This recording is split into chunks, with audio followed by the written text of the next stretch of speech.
Boa tarde a todos vocês. Bom dia, boa noite. A gente nunca sabe a hora que vocês vão ouvir e assistir essa aula. E hoje, mais uma vez, eu vou entrar com um pequeno parêntese. Embora a responsabilidade dessa vez seja minha, com o próximo texto do Hall, eu fiz uma promessa aqui desde das nossas primeiras aulas, desde das nossas primeiras discussões, de que talvez valesse a pena pararmos em determinado momento para conversar um pouco sobre Jacques Derrida. Eu pensei muito, não foi mais um trabalho de imaginação propriamente do que um trabalho de organização. Eu pensei muito como organizar uma apresentação de Derrida, né, dado o nosso contexto, uma vez que nós não estamos estudando filosofia, Derrida não é o alvo principal do nosso diálogo, né? Derrida transita, né, alguns conceitos, algumas estratégias da desconstrução transitam nos textos de Hall, e aí eu tentei fazer uma apresentação, é isso que eu vou fazer a partir de agora, uma apresentação de Derrida que pautasse, digamos, duas questões. Uma, o que parece surpreendente, a familiaridade de Derrida com as questões que nos ocupam. Segundo, alguns conceitos de Derrida aos quais o Hall está permanentemente se referindo e eu corrijo, está ocasionalmente, aos quais ele está ocasionalmente se referindo, mas a estratégia da desconstrução está sendo permanentemente ativada. Então, eu vou começar, peço um pouco a paciência de vocês, vamos ter que ler, não está o material assim de primeira qualidade, porque eu tive que recortar num PDF que eu tinha, a imagem estava de um livro escaneado, então a imagem está um pouco ruim, mas eu acho que vale a pena, e é o modo como eu queria apresentar Derrida para vocês.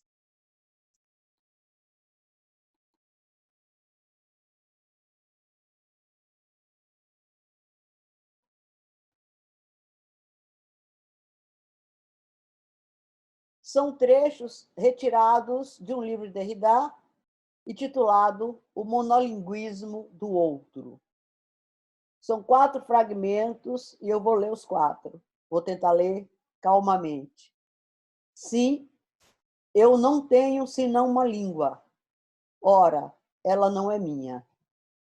Ora, jamais esta língua, a única que assim estou votado a falar, enquanto falar me for possível, e em vida e na morte, jamais esta língua única, estás a ver, virá a ser minha.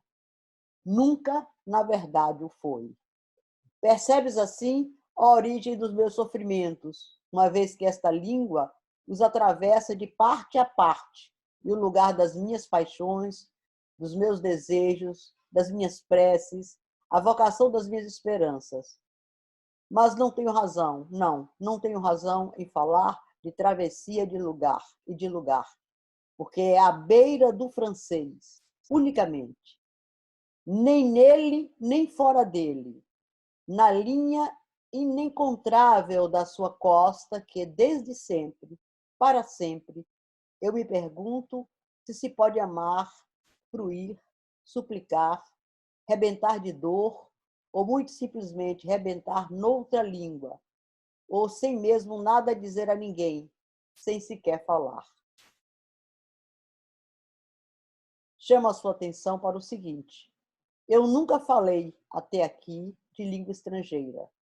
Ao dizer que a única língua que falo não é minha, eu não disse que ela me era estrangeira.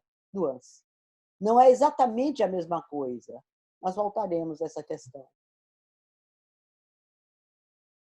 Ainda que o colonialismo e a colonização não sejam, senão relevos, traumatismo sobre traumatismo, exasperação de violência, arrebatamento cioso de uma colonialidade essencial, como os dois nomes indicam, da cultura.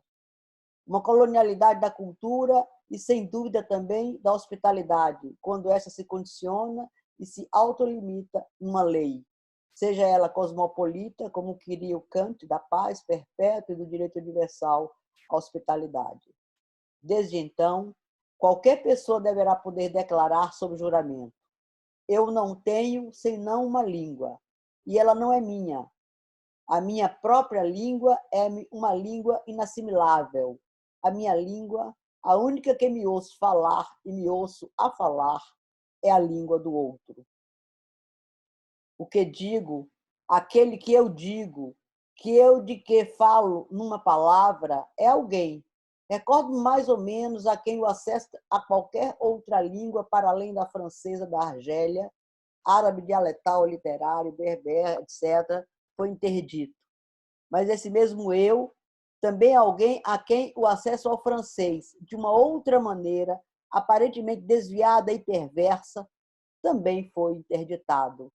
De outra maneira, sem dúvida, mas igualmente interditado. O interdito interditava, assim, imediatamente o acesso a identificações que me permitem a autobiografia apaziguada, as memórias em um sentido clássico. Em que língua escrever memórias, a partir do momento em que não existiu uma língua materna autorizada? Como dizer, eu recordo-me, que valha quando é preciso inventar, e a sua língua e o seu eu, inventá-los ao mesmo tempo, para além do desprendimento de amnésia que desencadeou o duplo interdito. Eu espero que eu peço desculpas a vocês por esse texto, esse trecho um tanto quanto longo, mas eu queria com ele, talvez, grifar de uma maneira muito enfática, né, de quem falamos. Então, o Derrida, em hipótese alguma, deveria ser considerado um pensador europeu, um filósofo francês, né? O Derrida nasceu na Argélia em 1930 e morreu em Paris em 2004. Estudou na França, pertenceu às mais importantes instituições francesas, estudou nos Estados Unidos, trabalhou em várias universidades norte-americanas, mas sempre se auto-identificou como um filósofo franco-magrebino. Eu não sei se todos sabem, o magrebino é uma referência ao Magrebe, a região noroeste da África, que foi de colonização francesa, é a região onde estão Marrocos, Tunísia e Argélia. Né? A presença francesa, a França domina essa região em 1830 e lá permanece até 1960. Né? No final dos anos, entre os anos 50 e 1960, ocorre na Argélia uma das mais violentas guerras anticoloniais.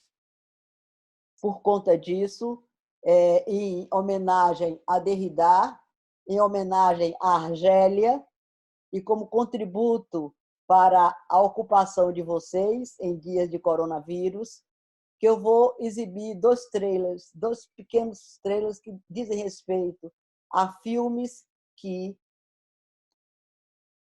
certamente ajudariam a compreender a Argélia. Um é o trailer da Batalha de Argel. Nous sommes arrivés à la moyenne de 4,2 attentats par jour. Oui, il faut distinguer les attaques individuelles et les attentats à la bombe. Nous disons qu'il y a une minorité qui s'impose par la terreur et la violence. Nous devons agir sur cette minorité dans le but de l'isoler et de la détruire.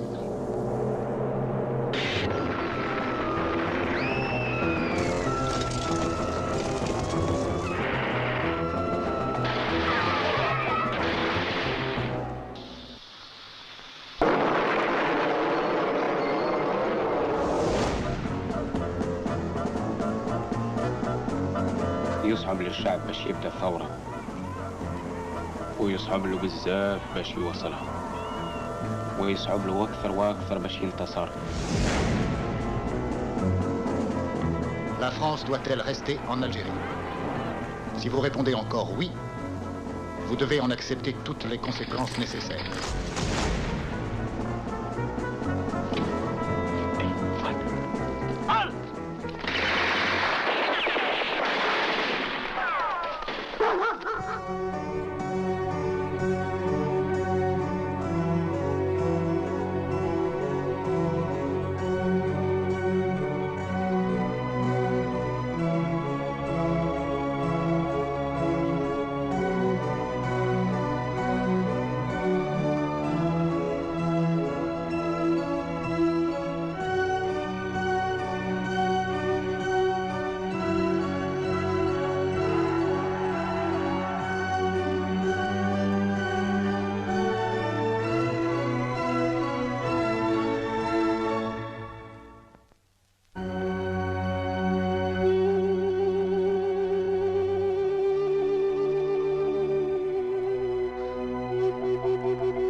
O segundo trailer que eu vou mostrar para vocês é um modo de, uma vez que a conversa é breve, é sobre Derrida, mas é um modo de dizer que Derrida e Argélia estão conectados a um outro nome próprio e a um outro pensamento anticolonial que é mais conhecido de vocês, que é o Frantz Fanon. Então, eu vou mostrar, nós já citamos esse filme aqui, acho que eu já até postei, para os que ainda estimulam os que ainda não assistiram. É o filme do Gore Olson, a respeito da violência, Concern Violence.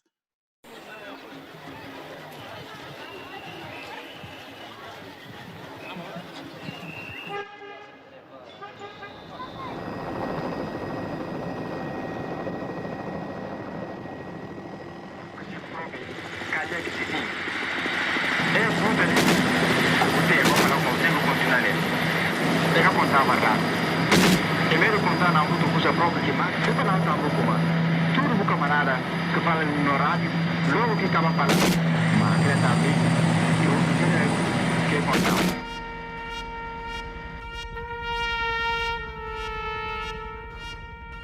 Colonialism is not a thinking machine, nor a body endowed with reasoning faculties.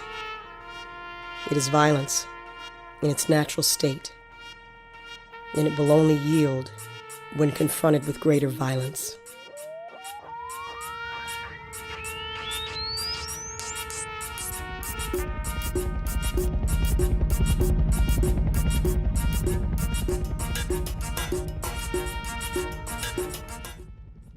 Bom, com essa introdução, eu espero que nós podemos conversar sobre Derrida. E o primeiro tópico que eu escolhi, também com um roteiro muito específico, foi uma tentativa de compreender o que é a desconstrução, né?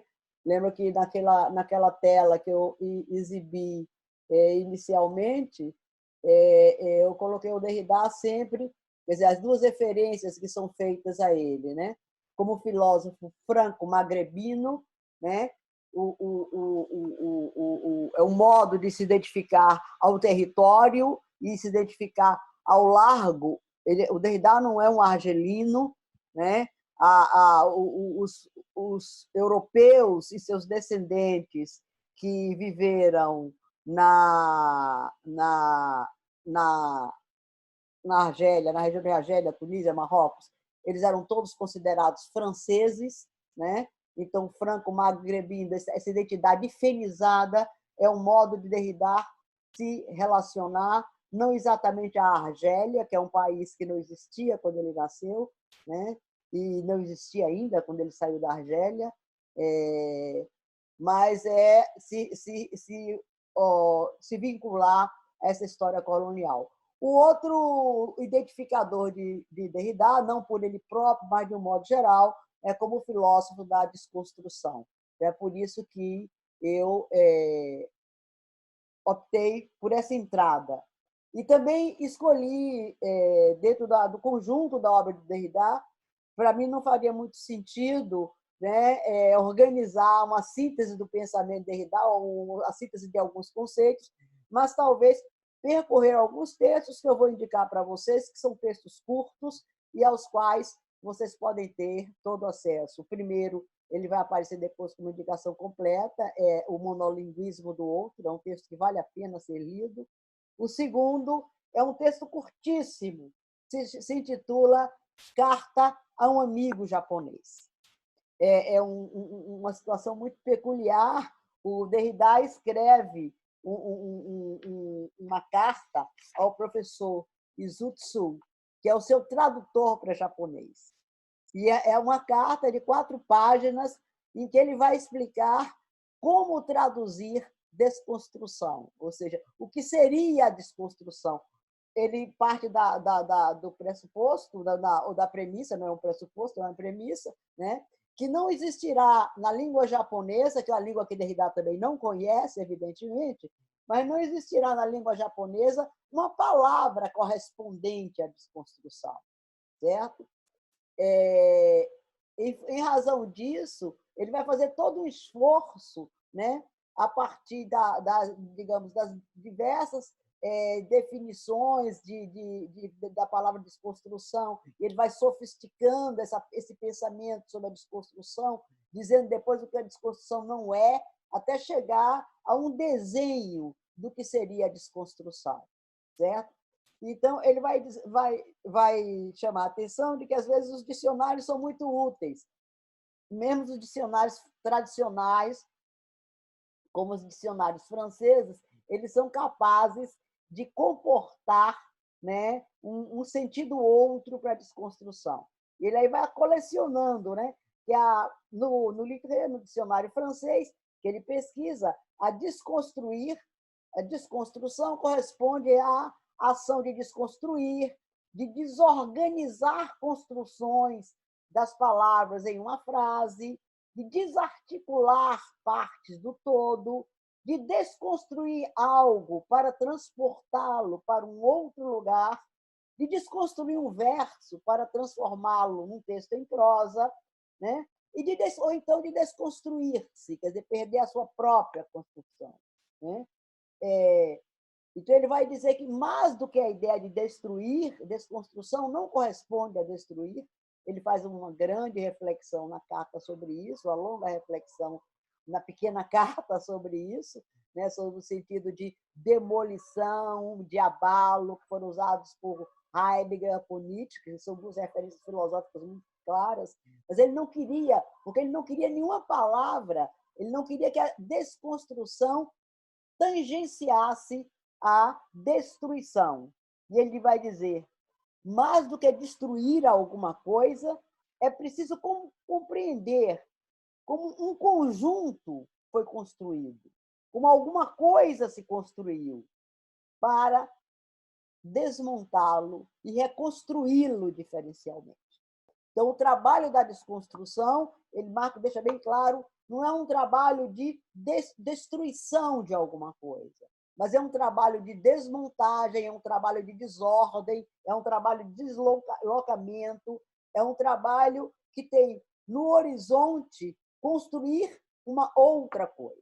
Essa é a principal, digamos, as significações que ele pega no dicionário, e todas elas muito procedentes para compreender a desconstrução, né? Essa ideia de transformar uma coisa em outra, né? Transformar, parece uma grande metáfora, parece que está distante, inclusive, de toda a nossa preocupação política, de toda a contestação que está sendo tocada por Hall, quando ele evoca uma desconstrução, né? Mas se nós encararmos metaforicamente, é muito interessante desconstruir um verso para transformá-lo em prosa, quer dizer, tirar alguma coisa do seu lugar de proeminência, né? Do seu lugar instituído, do seu lugar canônico, né? E afetá-la no sentido de torná-la próxima, de se apropriar dela, certo? no outro momento da carta, ele vai dizer o seguinte, que talvez uma forma de ajudar o seu tradutor a compreender a desconstrução é dizer exatamente o que a desconstrução não é. E aí ele vem com 3 figurações muito curiosas e muito relevantes, né? Ele vai dizer, primeiro, é preciso que nós entendamos que a desconstrução não é uma análise, evidentemente, no sentido estabelecido que se tem de análise. Não é uma análise porque não é a desmontagem de uma estrutura em busca dos seus elementos mais simples. A análise, em princípio, seria isso, né? Quando nós falamos, vou dar um exemplo mais trivial, que nos acompanha e nos persegue desde a infância na escola, o que é uma análise sintática? A análise é uma desmontagem de uma estrutura, no sentido de confrontar-se, de reconhecer os seus elementos mais simples, menores, que a compõem, no caso de uma análise de uma frase, né? Então, a desconstrução não é um trabalho de análise desse sentido de desmontagem para encontrar os pequenos elementos. Também a desconstrução não é uma crítica, no sentido também estabelecido para a palavra crítica.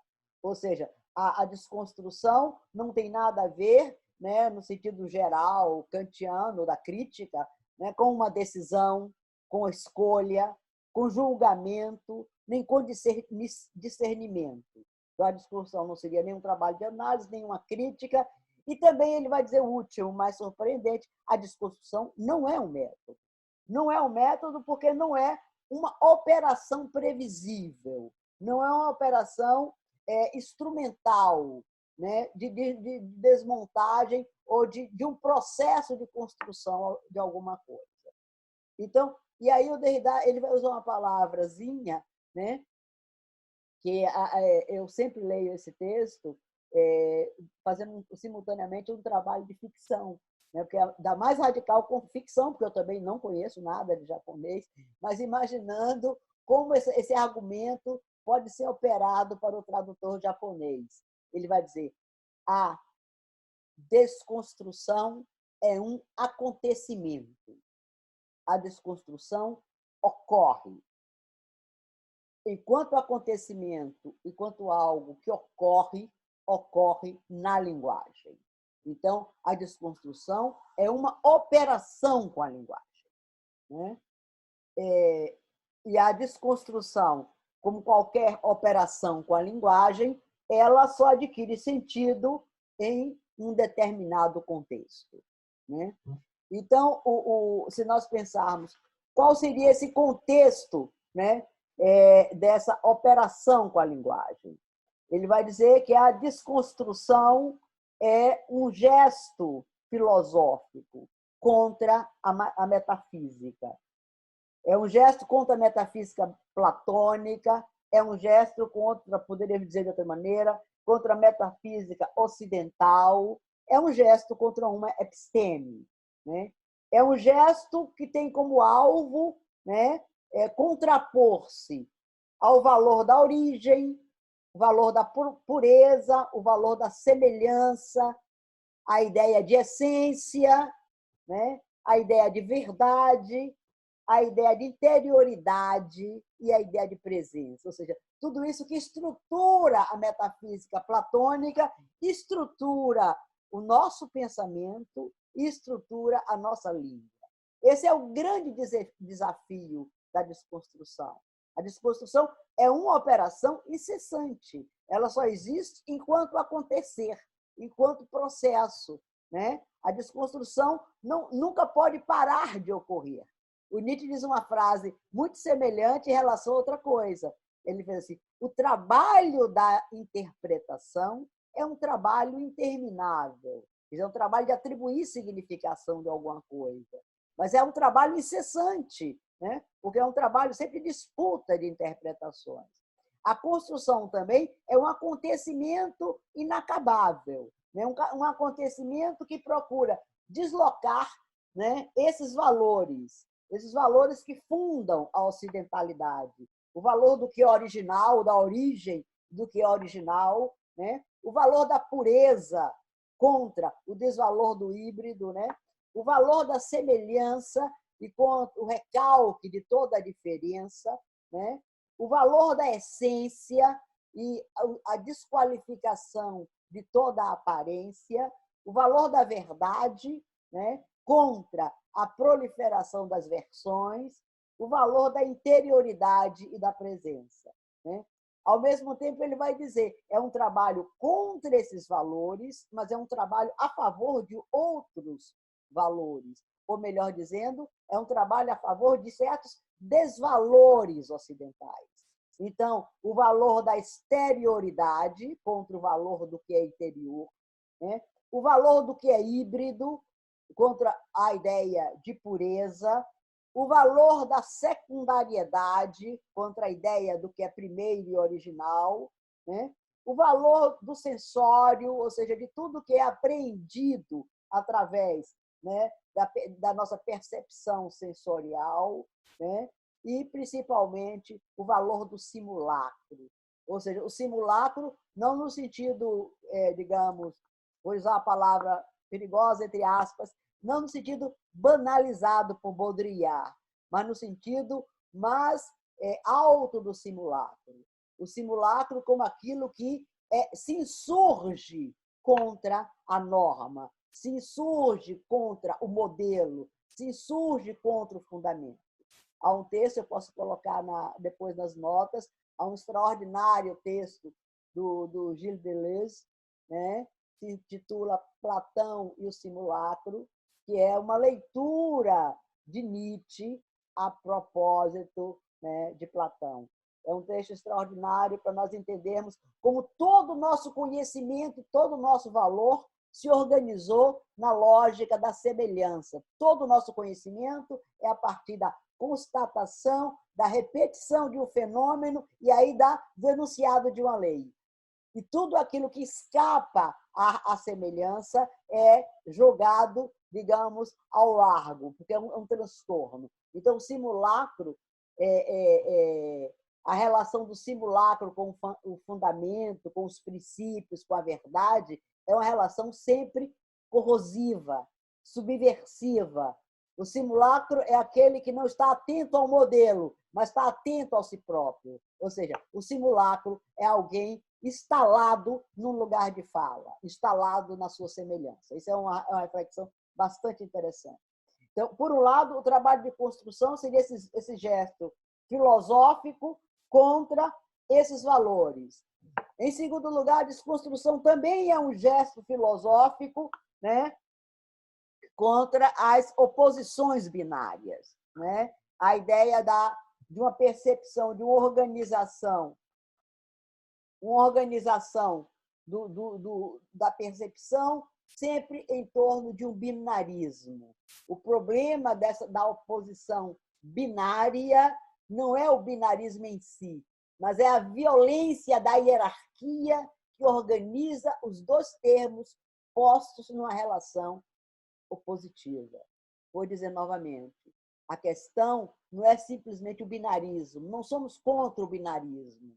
Nós queremos confrontar, né, a violência da relação hierárquica que se estabelece sempre entre os termos de um binarismo branco, negro. Ao lado da desconstrução enquanto gesto filosófico, o Derrida, licença um minuto,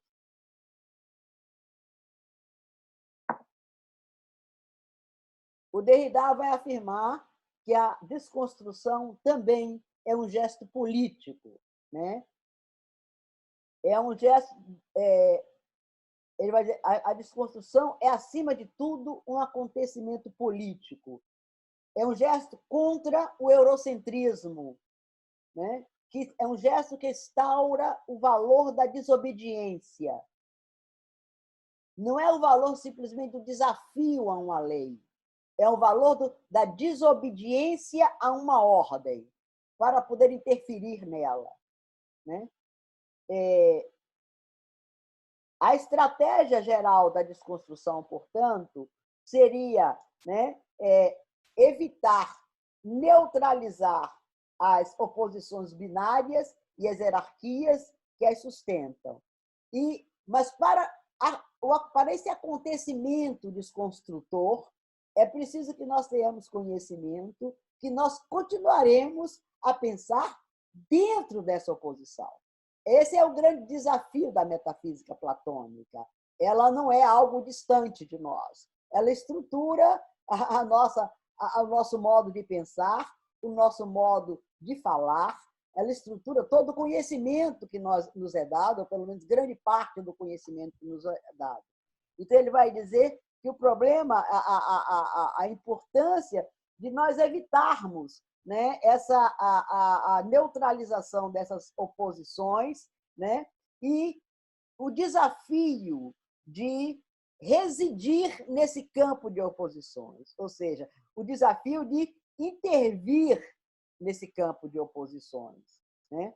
Então, há um momento, isso está num livro, né, que vai ser referido no final, ao lado de outros, que é um conjunto de entrevistas de David Ridat, que se chama Posições. As entrevistas foram concedidas em 72. Naquele momento, eu vou abrir, porque essa é uma questão realmente que foi polêmica em relação a Derrida. Como promover a desconstrução dessa hierarquia violenta, né? Em determinado momento, em 72, quando deu a entrevista, o Derrida disse alguma coisa que, na época, fazia muito sentido, né? E depois foi extremamente criticada. Ele próprio tentou reformular, mas talvez seja uma compreensão de desconstrução que nos interesse muito ainda hoje, que certamente interessa ao Rawls. Ele vai dizer que todo movimento, todo investimento, todo empreendimento de desconstrução, ele tem, num primeiro momento, um trabalho de inversão, né? Então, para desconstruir essa relação hierárquica, é importante que, no primeiro momento, seja feita uma simples inversão, quer dizer, um deslocamento da oposição, um deslocamento dos valores. Ele vai dizer que esse deslocamento, essa inversão, aquilo que era negado passa a afirmar, e o que era afirmado passa a ser negado, essa inversão, né, ela mantém, oferece a possibilidade de nós visualizarmos a violência do conflito que estava implícita naquela relação de dominação. Então, cada vez que há esse movimento de inversão, esse primeiro ímpeto de inversão, né, haverá a possibilidade da violência hierárquica vir à tona. Aquela violência hierárquica naturalizada, ela se torna inaceitável, né?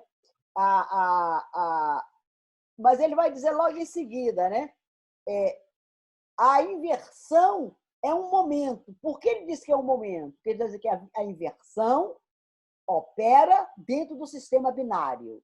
Então, a inversão em si, ela não é uma desconstrução, mas a inversão é o primeiro momento necessário a qualquer desconstrução. É um momento de exposição, né, da violência de uma relação.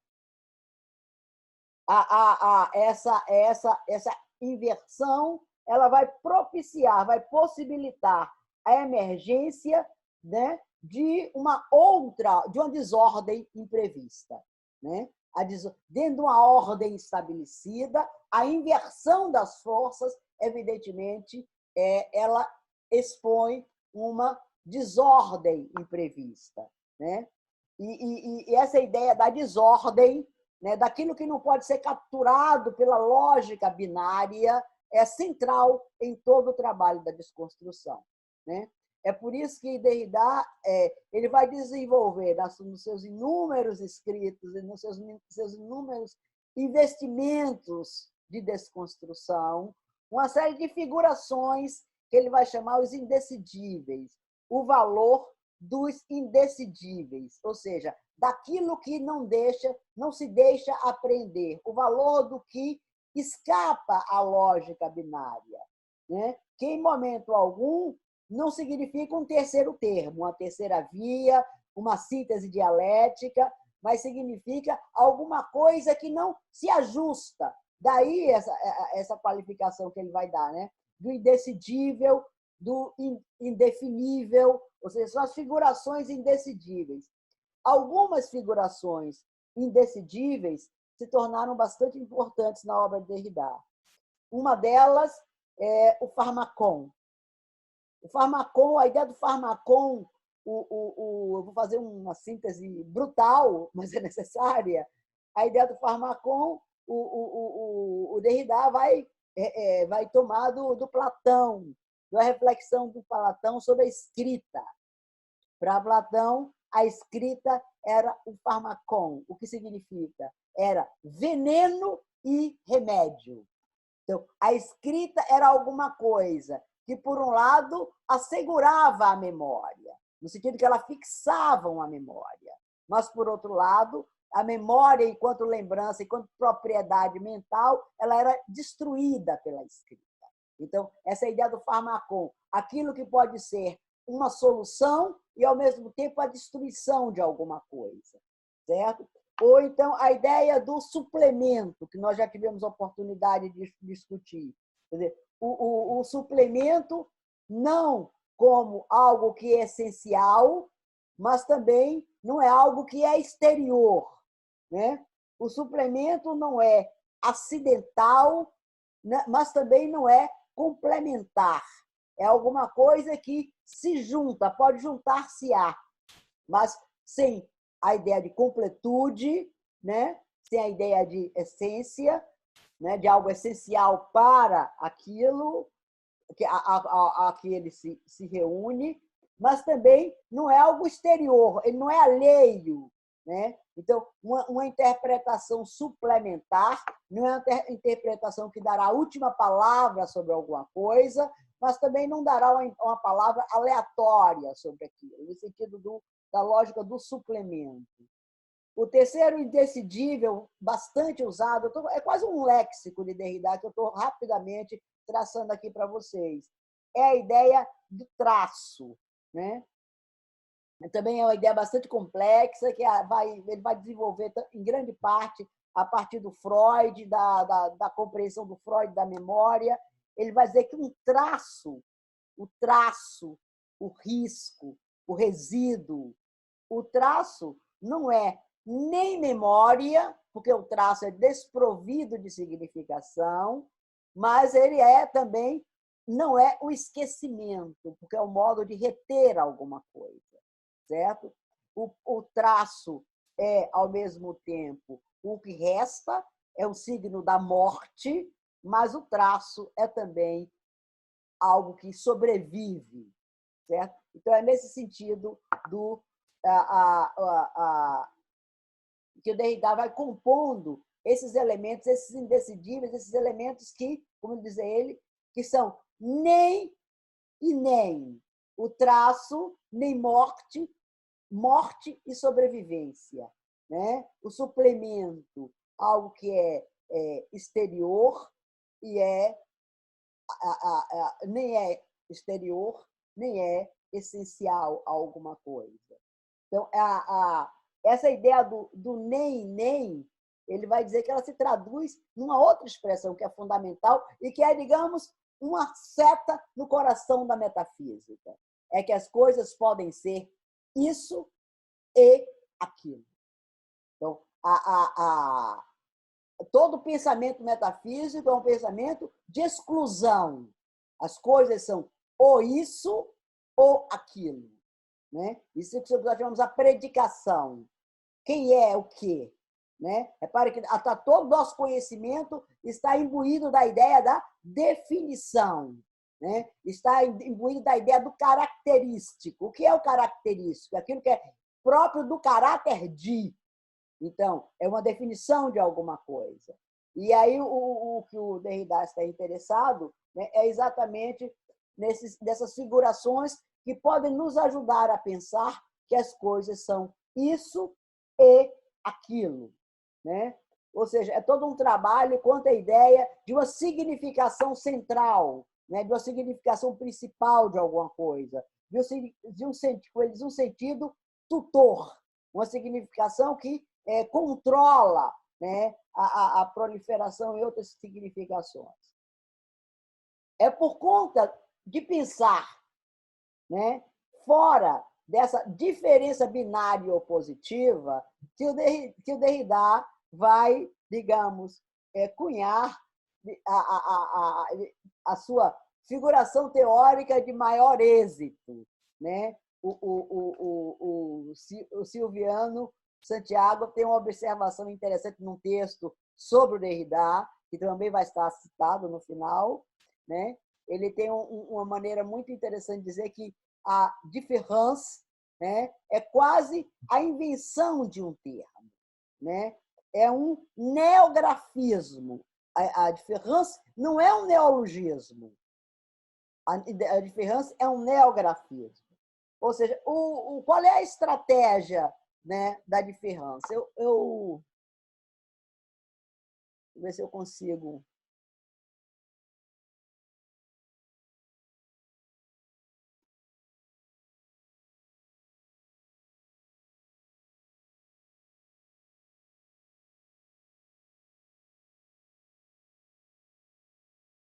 Qual é a operação feita por Derrida? Né?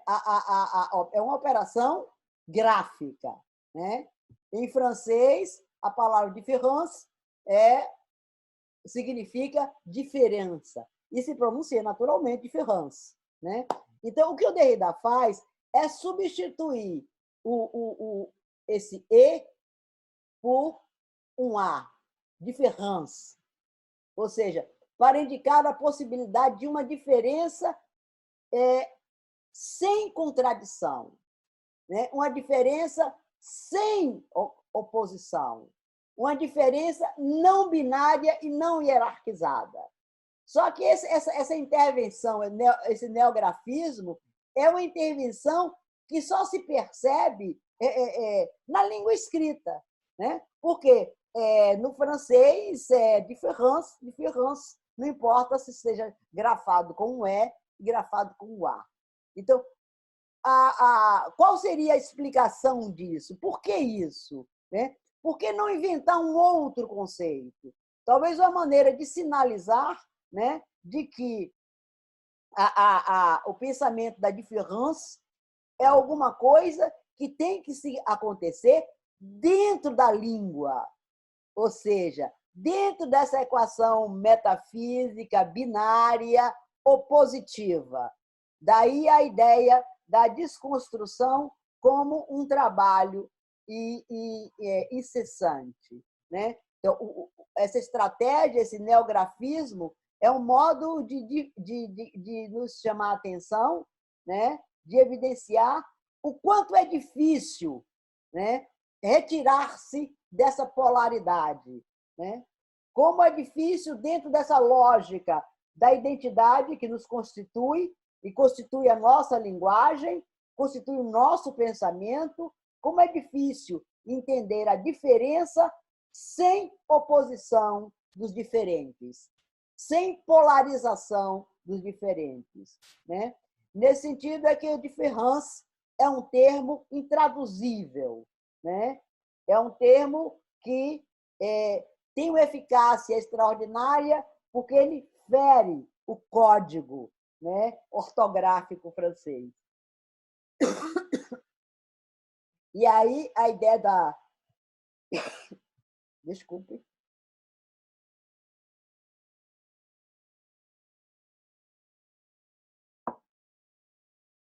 A ideia da différence como uma ferida no código ortográfico francês para designar uma operação que fere a tradição metafísica ocidental. Nesse sentido, repare, eu acho que eu nunca consegui dar uma aula a vocês tão redonda. Né? É nesse sentido que eu gostaria de retomar, né, aquela postulação inicial de Derrida, certo? Ou seja, falar uma língua, né, que não é dele, assumir a sua condição colonial, assumir, digamos, o valor disruptor desse deslocamento, né? Assumir o valor da inautenticidade do usuário da língua como algo positivo, né? Eu sempre, quando eu leio esse texto do Derrida sobre a língua que não é minha, a língua do outro, eu me lembro muito da Lélia Gonzalez falando do nosso português, ou da necessidade de se desenvolver no Brasil o português. Obrigada.